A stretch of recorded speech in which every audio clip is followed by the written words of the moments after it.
Assalamualaikum warahmatullahi wabarakatuh. Kami dari kelompok 7 akan mempresentasikan hasil dari tugas kami dengan judul penyusunan studi AMDAL pembangunan jalan tol Pemalang-Batang. Dengan anggota kelompok kami, yang pertama Doni Marulitua, yang kedua Muhammad Rafi, yang ketiga Erinda Yudianto, yang terakhir yaitu Astuti BP Simanulang, yaitu saya sendiri.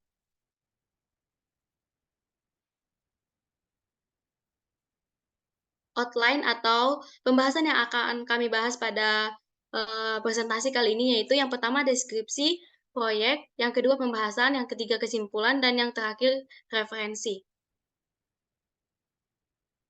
Deskripsi proyek. Pembangunan jalan tol Pemalang-Batang sepanjang 39,2 km akan melintas dari Kabupaten Pemalang, Kabupaten Pekalongan, Kota Pekalongan, dan Kabupaten Batang. Rencana Pengolahan Lingkungan atau RKL dan Rencana Pemantauan Lingkungan atau RPL merupakan seperangkat pedoman dalam upaya pencegahan, penanggulangan, dan pengendalian dampak negatif serta pengembangan dampak positif yang timbul akibat kegiatan jalan tol Pemalang-Batang. Masuk ke pembahasan yaitu pelingkupan tahap pertama.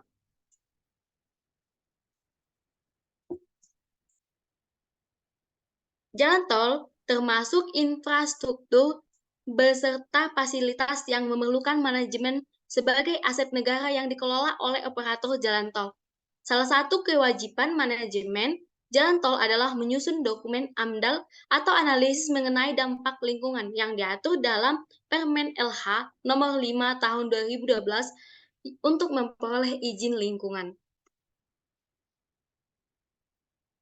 Metode AMDAL untuk rencana jalan tol mengacu ke Permen LH 16 tahun 2012, sedangkan metode AMDAL untuk jalan tol yang sudah beroperasi mengacu ke Permen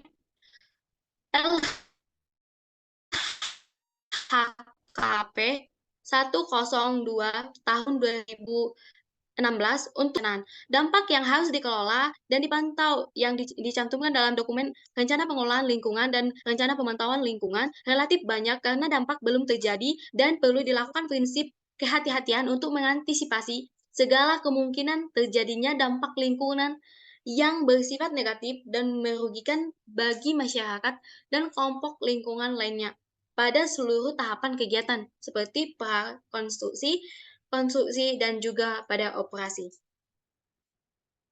Pendekatan yang akan diterapkan dalam merumuskan upaya penanganan dampak lingkungan terbagi menjadi 3 pendekatan, yaitu yang pertama pendekatan teknologi, pendekatan sosial ekonomi, dan pendekatan institusi. Rona lingkungan. Rona lingkungan dibagi menjadi dua yaitu fisik kimia dan juga biologi. Fisik kimia yang pertama penurunan kualitas udara, yang kedua meningkatnya kebisingan, terjadinya erosi dan sedimentasi, terganggunya stabilitas lereng, terganggunya aliran air permukaan, penurunan kualitas air permukaan, terganggunya saluran irigasi. Sedangkan pada bagian biologi, berkurangnya vegetasi budidaya atau persawahan. Relevansi proyek dibagi menjadi dua, yaitu pada bagian pemerintah dan bagian pemerkasa. Pada bagian pemerintah, pembangunan ini dapat dijadikan sebagai kajian dalam memutuskan kelayakan lingkungan terhadap proyek yang akan dibangun sehingga tidak menimbulkan dampak negatif. Sedangkan pada pemerkasa, sebagai pedoman untuk membangun jalan tol dengan memperhatikan dampak yang akan ditimbulkan sehingga memberikan manfaat yang positif bagi masyarakat dan pemerkasa. Rencana kegiatan dibagi menjadi 3 bidang, yaitu bidang pertama bidang ekonomi, bidang yang kedua bidang infrastruktur, sedangkan bidang yang ketiga bidang teknologi. Pada bagian pelingkupan tahap kedua akan dilanjut oleh teman saya, Doni. Oke, selanjutnya yaitu pelingkupan tahap 2. Yang pertama, tolak ukur dampak proyek. Yang pertama, Peraturan Pemerintah Nomor 18 Tahun 1999, yaitu tentang pengelolaan limbah berbahaya dan beracun. Yang kedua, yaitu Perpu RI Nomor 41 Tahun 1999 tentang pengendalian pencemaran udara. Dan yang ketiga, yaitu Keputusan Menteri Negara Lingkungan Hidup Nomor 48 Tahun 1996 tentang penetapan baku tingkat kebisingan. Kemudian kita masuk ke tahap prasurvei. Yang pertama, prakonstruksi. Komponen pada prakonstruksi yaitu komponen sosial, ekonomi, dan budidaya, meliputi satu, timbulnya kecewaan masyarakat terhadap nilai ganti rugi, yang kedua, timbulnya konflik sosial, dan yang ketiga, timbulnya keresahan masyarakat. Selanjutnya yaitu komponen atau parameter yang terkena dampak. Untuk tahap konstruksi, yaitu ada komponen fisik, kimia, yang meliputi yang pertama penurunan kualitas udara, yang kedua peningkatan kebisingan, yang ketiga terjadinya erosi dan sedimentasi, yang keempat terganggunya stabilitas lereng, yang kelima terganggunya aliran permukaan air, yang keenam penurunan kualitas di permukaan air, dan yang ketujuh yaitu terganggunya saluran irigasi. Untuk tahap konstruksi pada komponen biologi meliputi berkurangnya vegetasi budidaya, yaitu dalam lingkup persawahan. Untuk komponen sosial, ekonomi, dan budidaya meliputi yang pertama meningkatnya kesempatan kerja, yang kedua timbulnya kecemburuan sosial, yang ketiga meningkatnya peluang usaha, dan yang terakhir terganggunya aksesibilitas penduduk. Nah, untuk tahap pasca konstruksi atau operasional, yaitu komponen fisik, kimia meliputi yang pertama penurunan kualitas udara, yang kedua peningkatan kebisingan, yang ketiga berubahnya tata guna lahan. Untuk komponen sosial, ekonomi, dan budidaya meliputi yang pertama meningkatnya kesempatan kerja, yang kedua meningkatnya peluang berusaha, yang ketiga pendapatan masyarakat, dan yang keempat persepsi masyarakat. Selanjutnya faktor yang menyebabkan penyimpangan pembangunan. Pembangunan jalan tol, evaluasinya teridentifikasi seluruh kegiatan yang berpotensi menimbulkan dampak, baik positif maupun negatif terhadap komponen fisik, kimia, biologi, maupun sosial, ekonomi, dan budaya, serta kesehatan masyarakat. Rencana pengelolaan lingkungan akan membuat arahan, prinsip, pedoman, atau persyaratan untuk mencegah, menanggulangi, mengendalikan dampak negatif, dan meningkatkan atau mempertahankan dampak positif yang bersifat strategis. Selanjutnya yaitu dampak pembangunan terhadap lingkungan. Yang pertama, aktivitas pembangunan jalan tersebut dapat mengubah pola bangunan di sekitar area proyek. Yang kedua, banyak terjadi pencemaran akibat pembangunan tersebut baik dari segi udara, suara, maupun air untuk dikonsumsi dan non-konsumsi. Selanjutnya yaitu dampak pembangunan pada bidang ekonomi. Proyek pembangunan tol ini banyak sektor yang diuntungkan, salah satunya bidang ekonomi, di mana akan banyak tenaga yang dibutuhkan untuk mengelola proyek tersebut, adanya peluang usaha di rest area jalan tersebut, sehingga dapat meningkatkan pendapatan ekonomi. Yang selanjutnya, jumlah, jenis, dan periodisasi data. Yang pertama, komponen kimia fisik, penurunan kualitas udara, peningkatan kebisingan, dan berubahnya tata guna lahan. Yang kedua, komponen sosial, yaitu meningkatnya kesempatan kerja, meningkatnya peluang berusaha, pendapatan masyarakat, dan persepsi masyarakat.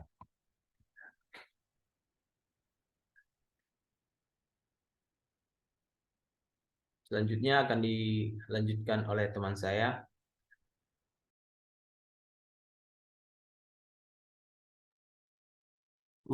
Waktu studi dan tahapan menurut fasenya. Dan ini adalah tabel waktu studi dan tahapan menurut fasenya.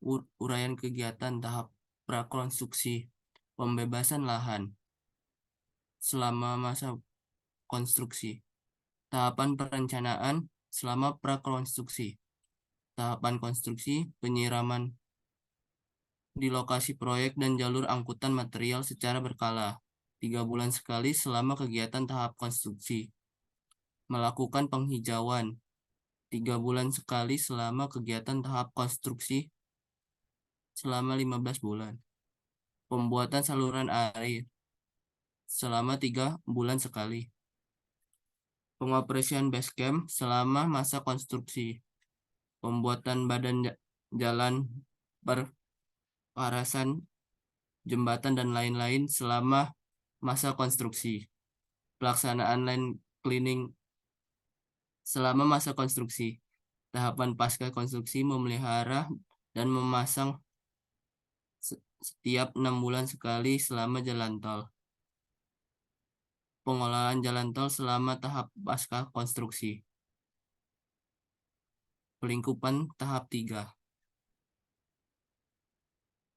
identifikasi, prediksi, interpretasi, dan evaluasi dampak. Metode identifikasi yang digunakan yaitu metode matriks dengan membagi beberapa identifikasi komponen lingkungan dan dampak, yaitu secara fisik, kimia, biologi, sosial, ekonomi, budaya, dan kesehatan masyarakat.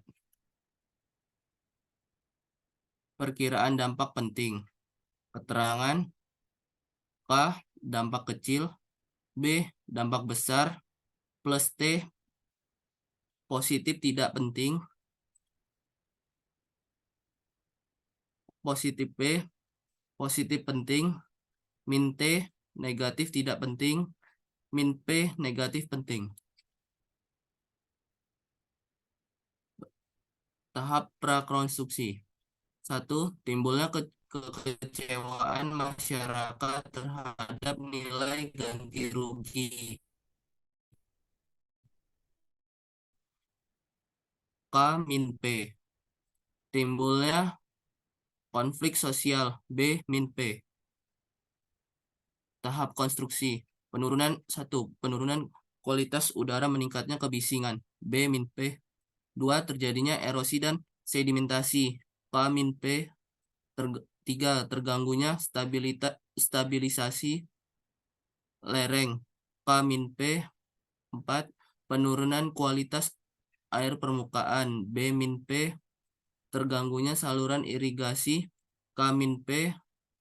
Berkurangnya vegetasi budidaya persawahan. B min P. Meningkatnya kesempatan kerja. B plus P. Timbulnya kecemburuan sosial. Meningkatnya peluang usaha. B plus P. Terganggunya aksesibilitas penduduk. K min T. Tahap pasca konstruksi. Penurunan kualitas udara dan meningkatnya kebisingan. B min P. Guna lahan. B plus P. Meningkatnya kesempatan kerja. B plus P. Meningkatnya peluang berusaha. B plus P. Pendapatan masyarakat. B plus P. Dan persepsi masyarakat. K min T. Dampak negatif pembangunan jalan tol. Tahap konstruksi, tahap prakonstruksi. Dalam positif yang dampak positif yang berdampak besar bagi masyarakat di sekitar jalan tol, yaitu meningkatnya kesempatan kerja. 2. Meningkatnya peluang berusaha. 3. Mempercepat aktivitas menggunakan transportasi dan mempercepat pengiriman barang seperti kebutuhan pokok dan lainnya, dan mensejahterakan masyarakat sekitar.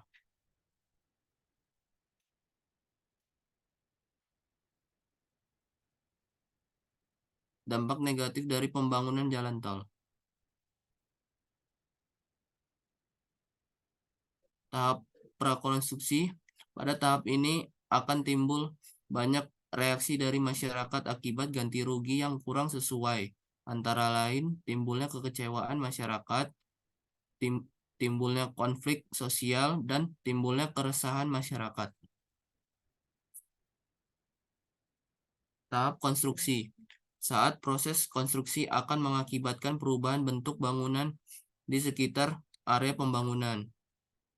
Terjadinya kebisingan dan pencemaran udara akibat aktivitas alat-alat yang digunakan pada saat proses konstruksi. Proses penggalian akan menyebabkan terjadinya erosi. Tahap pasca konstruksi, pengoperasian jalan tol ini akan mengakibatkan terjadinya kebisingan, penurunan kualitas udara yang diakibatkan oleh kendaraan yang melintas sehingga mengakibatkan gangguan kesehatan kepada masyarakat. Dampak dari pembangunan jalan tol. Tahap konstruksi. Saat proses pembangunan membutuhkan banyak tenaga kerja, masyarakat yang ada di sekitar area pembangunan dapat memanfaatkan momen tersebut untuk menambah pendapatan ekonomi sehingga pendapatan di area tersebut dapat meningkat. Tahap prakonstruksi operasional. Untuk mengelola jalan tol tersebut tentunya perlu banyak pekerja, mulai dari mengurus kantor, pemeliharaan jalan, dan lain-lain. Tentunya ini juga merupakan dampak positif karena lapangan kerja akan terbuka bagi masyarakat. Di sekitar area juga dapat dimanfaatkan untuk kegiatan perekonomian seperti membuka tempat makan dan lain-lain. Dengan demikian, jika masyarakat di sekitar jalan dapat memanfaatkan kesempatan tersebut, pasti perekonomian masyarakat di daerah tersebut meningkat. Pengelolaan lingkungan. 1. Komponen sosial. Timbulnya kekecewaan masyarakat terhadap besarnya ganti rugi. Melakukan sosialisasi dan musyawarah dengan masyarakat. Memberikan ganti rugi sesuai dengan kesepakatan prosedur pembayaran ganti rugi secara transparan. 2. Timbulnya konflik sosial. Menyusun rencana pembangunan ruas jalur. Komponen fisik kimia. Penurunan kualitas udara. Melakukan penyiraman di lokasi tempat proyek dan jalur angkutan material. Para pekerja diharuskan menggunakan masker, melakukan perawatan dan kendaraan proyek secara teratur, membersihkan ban kendaraan truk, dan kecepatan kendaraan proyek dibatasi sesuai kondisi jalan.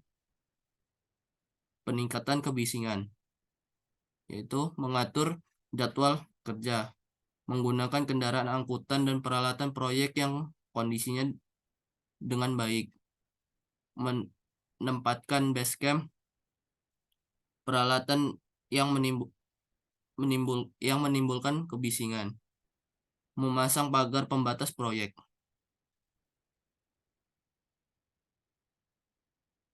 Terjadinya erosi dan sedimentasi, melakukan penghijauan di kanan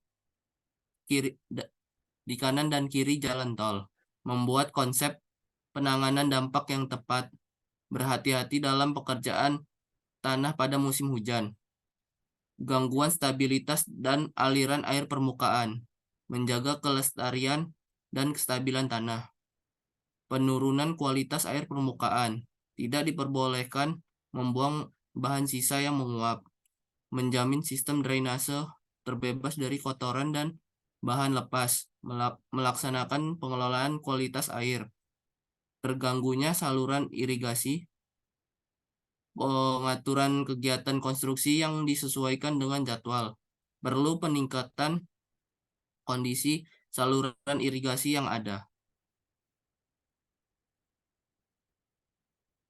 Selanjutnya akan Baik, saya dibacakan lanjutkan. teman saya. Kemudian komponen biologi, berkurangnya vegetasi budidaya atau persawahan. 1. Pembersihan dan pengupasan tanaman dilakukan pada daerah yang diperlukan 2. Membatasi penebangan vegetasi selama konstruksi. 3. Menghindari cara penebangan yang dapat merusak tanaman lain. Kemudian komponen sosial, ekonomi, dan budaya.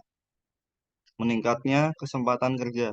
1. Memberikan prioritas menjadi pekerja proyek. 2. Memberikan upah atau gaji sesuai dengan upah minimum. Kemudian selanjutnya timbulnya kecemburuan sosial. 1. Memberikan pelatihan bagi SDM setempat sesuai dengan ruang lingkup proyek. Lalu meningkatnya peluang usaha. 1. Melakukan pengumuman berusaha peluang usaha. Kesimpulan, proyek pembangunan Jalan Pemalang-Batang ini banyak menimbulkan ke lingkungan sekitar, baik dampak negatif maupun dampak positif. Dampak tersebut mulai dari tahap prakonstruksi, tahap konstruksi, dan pasca konstruksi atau operasional. Untuk menghindari dampak yang berbahaya bagi masyarakat, perlu dilakukan pemeliharaan lingkungan supaya dampak negatif yang ditimbulkan dapat diminimalisir sehingga tidak terlalu berimbas kepada masyarakat sekitar. Kemudian saran, dari adanya pembangunan proyek ini diharapkan dapat memberikan dampak yang positif bagi masyarakat, pemerintah maupun pemprakarsa. Pemerintah harus memperhatikan masyarakat yang ada di sekitar area pembangunan. Pemerintah harus memberikan ganti rugi ke warga jika menggunakan lahan warga sebagai sarana pembangunan. Selain itu, juga pemerintah harus memperhatikan dampak negatif yang ditimbulkan dari pembangunan tersebut, seperti pencemaran udara, kebisingan, pencemaran air, dan lain-lain, yang dapat mengganggu kesehatan masyarakat.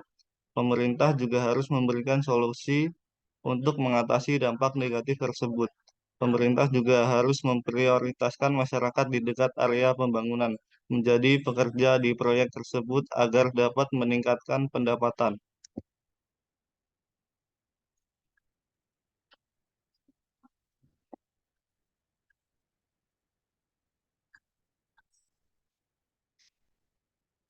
Itu saja yang bisa kami sampaikan, kurang lebihnya mohon maaf. Jika ada komentar silakan diketik pada kolom komentar.